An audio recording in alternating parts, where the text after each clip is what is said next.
ये first year first semester का sociology यानी समाजशास्त्र के 10 मोस्ट इम्पॉर्टेंट क्वेश्चंस जो कि सभी यूनिट से लिए गए हैं। तो चलिए देख लेते हैं। सबसे पहले इम्पॉर्टेंट क्वेश्चन जो है समाजशास्त्र का, सोशियोलॉजी का, कि समाजशास्त्र का अर्थ, प्रकृति और परिभाषा दीजिए। तो समाजशास्त्र का क्या अर्थ होता है, इसकी प्रकृति, इसका स्वरूप कैसा है और इसकी परिभाषा। ये क्वेश्चन बहुत ज़्यादा ही इम्पॉर्टेंट है। तो समाजशास्त्र वह विज्ञान है जो समाज में मानव के समूहगत व्यवहार, संबंधों और संस्थाओं का अध्ययन करता है।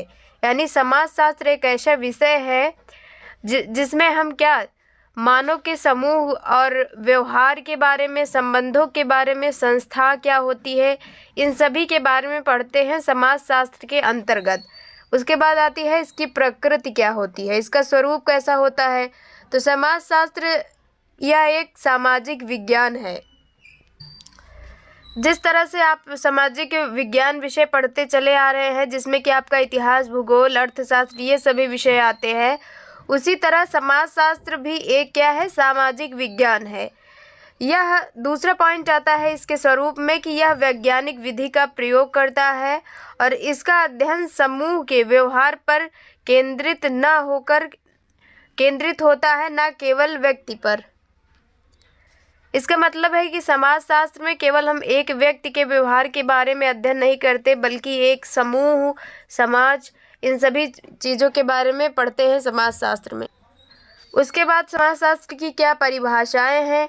तो ऑगस्ट काम्टे, जो कि समाजशास्त्र के जनक कहे जाते हैं, इन्होंने समाजशास्त्र की परिभाषा दी है कि समाजशास्त्र मानव समाज के वैज्ञानिक अध्ययन का नाम ही है समाजशास्त्र। यानी मानव समाज के व्यवहार का और मानव समाज के बारे में जो हम अध्ययन करते हैं वही कहलाता है समाजशास्त्र। और दूसरी परिभाषा जो कि एम.एल. दुर्खीम ने दी है, उन्होंने कहा है कि समाजशास्त्र सामाजिक तथ्यों का अध्ययन करने वाला विज्ञान है। अब क्वेश्चन नंबर 2 जो इम्पोर्टेंट क्वेश्चन आता है कि समाजशास्त्र और सामान्य ज्ञान में अंतर। सामान्य ज्ञान का मतलब यहाँ है कि सामाजिक विज्ञान जो भी हैं, जो सामाजिक विज्ञान के सब्जेक्ट होते हैं, तो समाजशास्त्र इनमें क्या अंतर होता है। तो चलिए उत्तर देखते हैं। सामाजिक ज्ञान यानी व्यक्तिगत अनुभव और परंपरा पर आधारित होता है, इसे ही कहा जाता है सामान्य ज्ञान। जबकि शास्त्र जो है वह वैज्ञानिक शोध और तथ्यों पर आधारित होता है। अब देखिए इनमें अंतर क्या है। सामान्य ज्ञान जो है वह अनुभव पर आधारित होता है, जबकि समाजशास्त्र जो है वह अनुसंधान पर। और सत्यता क्या है कि यह आंशिक है, जबकि यह प्रमाणित है। और दायरा, सामान्य ज्ञान में सीमित चीज़ों का ही अध्ययन होता है, लेकिन समाजशास्त्र में व्यापक स्तर, व्यापक क्षेत्र का अध्ययन होता है। और उद्देश्य क्या है, सामान्य ज्ञान का उद्देश्य है कि व्यक्तिगत अध्ययन, और जबकि समाजशास्त्र का उद्देश्य है कि समाजशास्त्र में सुधार, समाज में सुधार। थर्ड क्वेश्चन कि भारत में समाजशास्त्र का विकास किस तरह से हुआ। तो उत्तर लिखिए कि भारत में समाजशास्त्र का आरंभ जो है वह 20वीं शताब्दी में हुआ और शुरुआती अध्ययन जो है वह जाति, वर्ग, परिवार और धर्म पर केंद्रित था।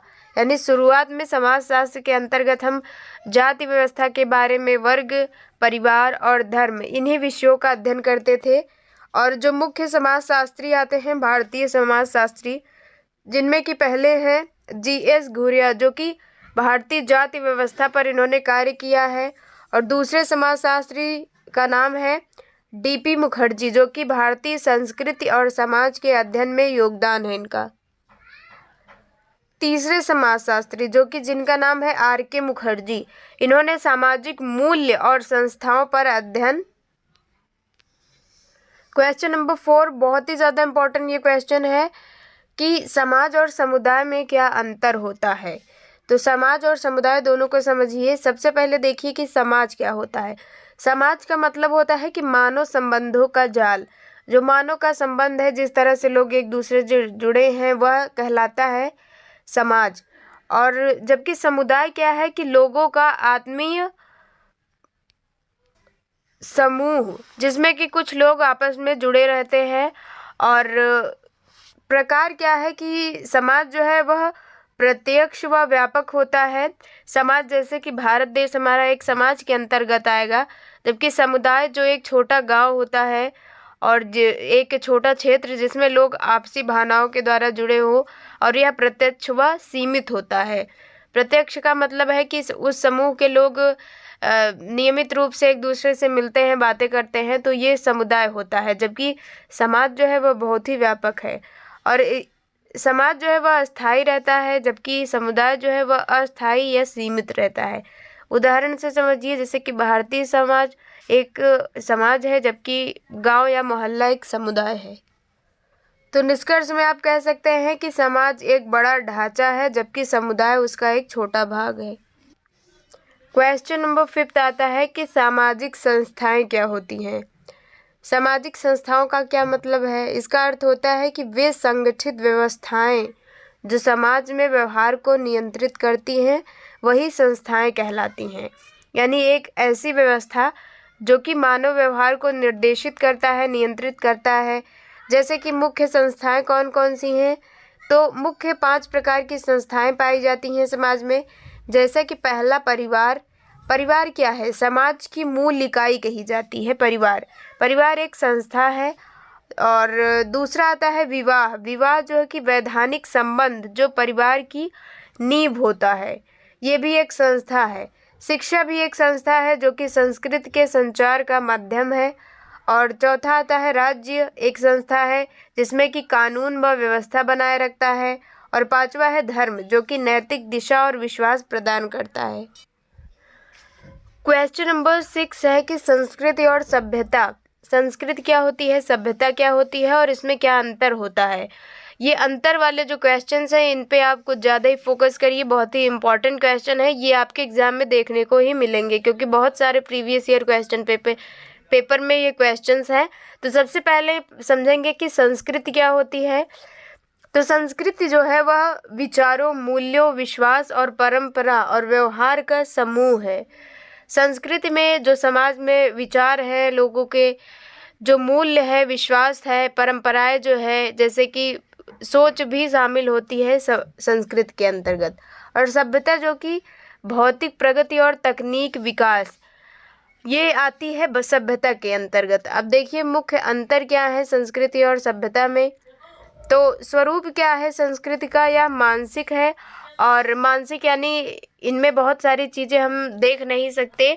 मानसिक रूप से जैसे विवाह हो गया, व्यवहार हो गया, व्यवहार दिखता है, सोच, ये सभी जो आती हैं परंपराएं संस्कृत के अंतर्गत। जबकि सभ्यता जो है वह भौतिक रूप से है, जिन्हें हम देख सकते हैं।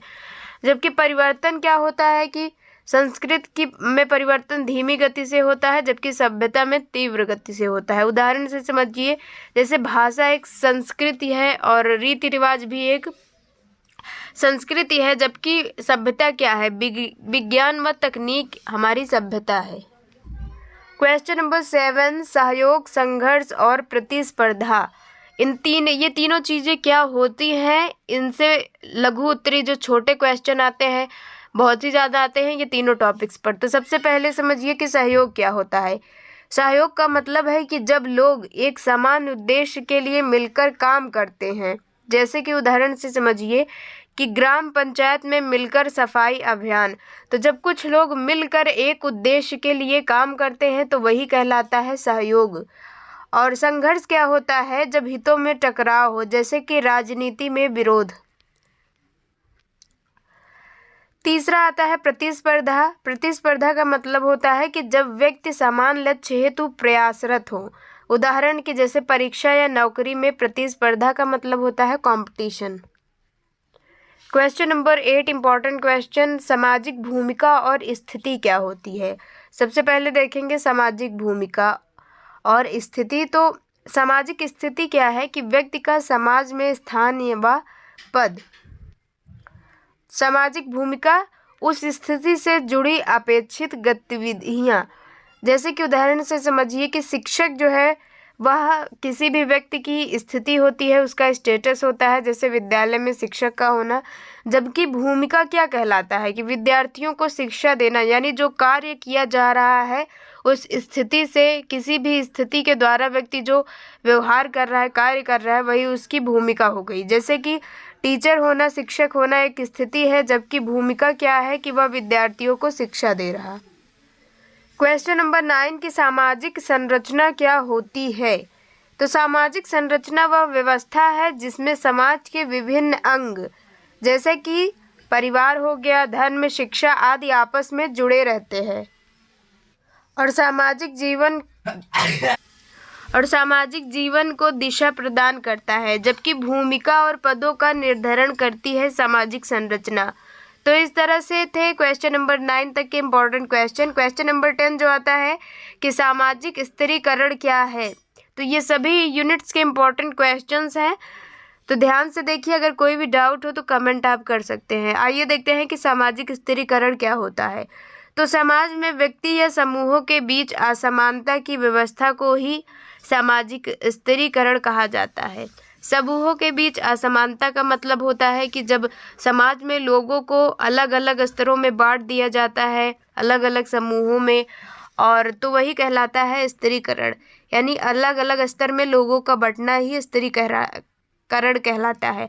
अब जैसे कि किस तरह से बांटा जाता है, एक होता है जाति आधारित स्थिरीकरण, जैसे कि भारत में जातियां बटी हुई हैं तो वही उनका स्तर बटा है ना। दूसरा वर्ग आधारित, वर्ग जो है आधारित में आर्थिक स्थिति पर निर्धारित होता है, जैसे कि गरीब अमीर हो गए। लिंग आधारित यानी पुरुष व महिला के बीच असमानता। आर्थिक आधारित यानी संपत्ति या आय के अनुसार विभाजन। अब निष्कर्ष में देखिए कि सामाजिक स्थिरीकरण समाज में असमानता को दर्शाता है, यानी समाज में जो असमानताएं चल रही हैं लोगों के बीच, परंतु यह समाज के संगठन के का भी एक हिस्सा है। तो इस तरह से आपने देखा समाजशास्त्र के 10 मोस्ट इम्पॉर्टेंट क्वेश्चंस, जो कि आपके एग्जाम के लिए बहुत ही ज़्यादा इम्पॉर्टेंट